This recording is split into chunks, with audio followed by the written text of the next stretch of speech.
Out in the North Sea, there's a strange metal platform called Sealand. It's not just any platform, it's a country, or at least it says it is. This is the story of how an old war fort became its own little nation. Our story starts during World War II.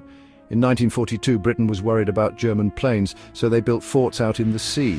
These were called Monsell forts, and one of them was HM Fort Ruffs. No one knew it then, but this fort would have a very unusual future. After the war, these forts were left empty. HM Fort Ruffs, 6 miles off the coast of Suffolk, just sat there. Its guns were quiet.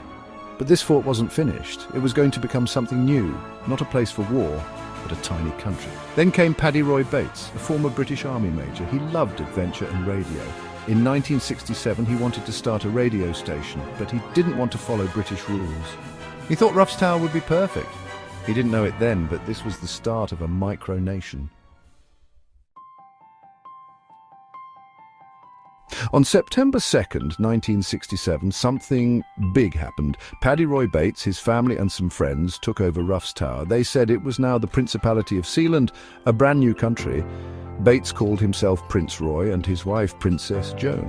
It was a bold move, and it was just the beginning of Sealand's story. Of course, not everyone agreed. The British government thought it was a joke, but then they started to worry. In 1968, they tried to kick the Bates family out. This led to a big fight in court about who really owned the fort. Surprisingly, the court said Sealand was right. They said Ruff's Tower wasn't in British waters. Back then, British waters only went 3 miles out from the coast. This win, even though it was small, made Sealand seem more real and encouraged the Bates family. Sealand started to act like a real country. They made a constitution, a flag, a national anthem, and even passports. Even though it was tiny and no other country recognized it, Sealand was determined to be independent. But things weren't going to be easy. A new problem was coming. Section 3, Legal Battles and International Intrigue. Sealand's Fight for Recognition.